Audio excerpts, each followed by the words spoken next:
Hello दोस्तों, कैसे हैं आप सभी। Welcome to my channel biology booster. दोस्तों, आज का जो हमारा टॉपिक है वो है फाइलम सिलिंट्रेट और जिसे हम निडारियंस भी बोलते हैं। दोस्तों, इससे पहले हमने एनिमल किंगडम में उसका क्लासिफिकेशन पढ़ लिया था कि किस किस बेस पे क्लासिफिकेशन हुआ है। दूसरा हमने पढ़ा है एनिमल किंगडम में फाइलम पोरीफेरा। आज हम पढ़ेंगे फाइलम सिलिंट्रेटा। चलिए शुरू करते हैं।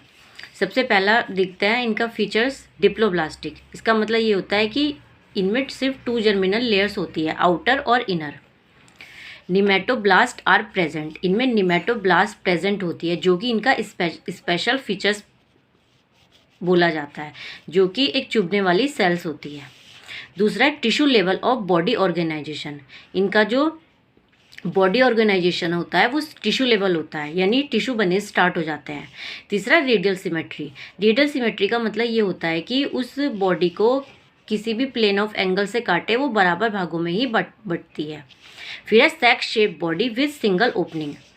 इनकी जो बॉडी है वो एक ही तरफ से खुली होती है, जिसे हम ब्लाइंड सैक या सैक शेप बॉडी बोलते हैं। फिर है 2 body forms, polyp and medusa. ये अपनी पूरी लाइफ में 2 फॉर्म शो करते हैं, पहली पॉलिप और मेड्यूसा। इनका डाइजेशन इंट्रासेलुलर और एक्स्ट्रासेलुलर दोनों होता है। इंट्रासेलुलर का मतलब ये होता है कि जो डाइजेशन सेल के ही अंदर हो रहा है, मतलब फूड वैक्यूल में हो रहा है, उसे इंट्रासेलुलर बोलते हैं।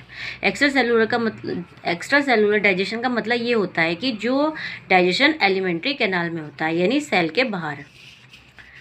लार्वल स्टेज, ये लार्वल स्टेज कभी कभी शो करते हैं और कभी कभी शो नहीं करते, इसलिए इनका डेवलपमेंट डायरेक्ट और इनडायरेक्ट दोनों माना जाता है। अगर लार्वल स्टेज शो करते हैं तो फिर इनका डेवलपमेंट इनडायरेक्ट होता है, और लार्वल स्टेज शो नहीं करते तो इनका डेवलपमेंट डायरेक्ट माना जाता है। All are aquatic, free living and some commensalism. ये सभी पानी में रहने वाले फ्री लिविंग रहते हैं और कॉमनलिज्म शो करते हैं।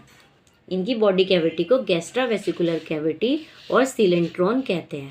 दोस्तों, कॉमनलिज्म का मतलब ये होता है कि जिसमें दो स्पीसीज एक साथ रह रही हैं, जिसमें एक को उससे फ़ायदा हो रहा है और एक को उससे ना कुछ फ़ायदा हो रहा है ना नुकसान हो रहा है। फॉर एग्जांपल, आप ट्री को ले लीजिए। ट्री पर जब चिड़िया अपना घोंसला बनाती है तो चिड़िया को शेल्टर और खाना वाना सब मिलता है वहाँ से, लेकिन उसी पेड़ को चिड़िया से ना तो कुछ नुकसान होता है ना ही कुछ फ़ायदा होता है, तो उसे हम कॉमनलिज्म बोलते हैं, हिंदी में साम्यवाद। इनके एग्जाम्पल देख लेते हैं क्या क्या है। Portuguese man of war, Physalia को क्या बोलते हैं? Portuguese man of war. Velella को sail by the wind. Tubipora को organ pipe coral. Gorgonia sea fan. Metridium sea anemone. Pennatula sea pen. Fungia mushroom coral. Madrepora stag horn coral. Aurelia jellyfish. Meandrina brain coral. Obelia sea fur. जो Coelenterata शब्द है ये सबसे पहले Lewis cart ने coin किया था, और जो निडारिया शब्द है ये सबसे पहले हैटचेक ने कॉइन किया था। इनकी लगभग 10,000 स्पीसीज मिलती है। Give name cnidaria due to stinging cells और निमेटोसिस्ट। इनका जो निडारिया नाम है वो स्टिंगिंग सेल्स के वजह से दिया गया है, क्योंकि इनमें स्टिंगिंग सेल्स होती है। और जो ये निडारिया वर्ड है ये ग्रीक भाषा के निडोरियंस वर्ड से लिया गया है, जिसका मतलब होता है स्टिंगिंग सेल्स, यानी चुभने वाली सेल्स। आगे देखते हैं। No head appendages means no brain, CNS absent. No head appendages मतलब इनकी जो बॉडी को देखने पर किसी भी तरह से मतलब सिर नहीं मिलता है, तो इसका मतलब ये हो गया कि ना तो इनके अंदर ब्रेन होता है ना ही इनके अंदर CNS होता है। दूसरा ये है oral end mouth bear tentacles having nematoblast and cnidoblast. जो इनका मुख है वो इनके मुख पर टेंटिकल्स होती है, जिन्हें हम निमेटोब्लास्ट या निडोब्लास्ट बोलते हैं। Mouth is surrounded by tentacles, mouth tentacle से घिरा होता है। Only mouth is present, anus is absent. Blind sac body plan, इसमें ये है कि इनमें एनस एब्सेंट होती है, बस माउथ पाया जाता है, इसलिए इनका जो बॉडी प्लान है वो ब्लाइंड सैक कहलाया जाता है। फिर है कैरेक्टरिस्टिक फीचर्स, इनका कैरेक्टरिस्टिक फीचर्स है निमेटोसिस्ट और stinging cells. Examples hydra, Obelia, Aurelia. अब इनके फंक्शंस देखते हैं, निमेटोसिस्ट के क्या फंक्शन है। Helps in food capture, defence, attachment, यानी फूड को पकड़ने में हेल्प करती है, उनकी रक्षा करने में सहायता करती है। डाइजेशन इज इंट्रासेलुलर और एक्स्ट्रा सेलुलर, डाइजेशन दोनों तरीके का होता है, एक्स्ट्रा सेलुलर और intracellular. Respiratory, circulatory and excretory system are absent, ये तीनों सिस्टम इनमें एब्सेंट होते हैं। सेंस ऑर्गन्स देखते हैं इनके, स्टेटोसिस्ट, ओसेलिया, ऑल्फैक्टरी, पिट, ये तीनों इनके सेंस ऑर्गन हैं। शो टू लाइफ फॉर्म्स, ये लाइफ में 2 फॉर्म्स को शो करते हैं।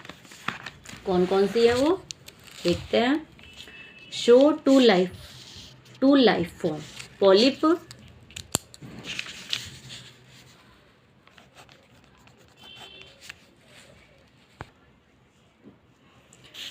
Polyp, medusa.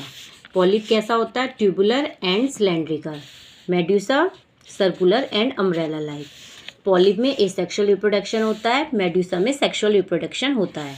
May be solitary और कॉलोनियल, जो पॉलिप होते हैं वो अकेले भी मिल सकते हैं और कॉलोनी में भी मिल सकते हैं, लेकिन जो मेड्यूसा है हमेशा अकेले ही मिलेंगे। Shows both dimorphism, metagenesis, alternation of generation. ये जो निडारियंस है ये डाइमॉर्फिज्म शो करते हैं, मेटाजेनेसिस और अल्टरनेशन ऑफ जनरेशन। डाइमॉर्फिज्म का मतलब ये होता है एक ही लाइफ में द्विरूपता दिखाना, जैसे कि ये पॉलिप और मेड्यूसा बनकर दिखा रहा है, क्योंकि पॉलिप एसेक्सुअल रिप्रोडक्शन करके मेड्यूसा बनाता है और मेड्यूसा सेक्सुअल रिप्रोडक्शन करके पॉलिप बनाता है। फिर है मेटाजेनेसिस। मेटाजेनेसिस का मतलब यही होता है कि एक ही ऑर्गेनिज्म के अंदर सेक्सुअल व एसेक्सुअल दोनों तरह का रिप्रोडक्शन होना, जैसे कि पॉलिप और मेड्यूसा में हो रहा है। ऑल्ट्रेशन ऑफ जनरेशन मतलब एक पीढ़ी से दूसरी पीढ़ी में जाना, जैसे पॉलिप से मेड्यूसा में जा रहे हैं ये। पॉलीमॉर्फिज्म, वैसे तो इनकी सभी स्पीसीज डाइमॉर्फिज्म शो करती हैं, लेकिन फाइसेलिया एक्सेप्शन है जो कि पॉलीमॉर्फिज्म शो करता है। फाइसेलिया को हम पोर्ट्यूगीज मैन ऑफ वॉर भी बोलते हैं। Larval stage.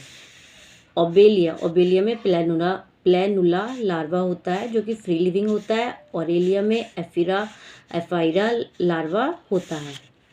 डेवलपमेंट डायरेक्ट और इनडायरेक्ट दोनों तरह का होता है।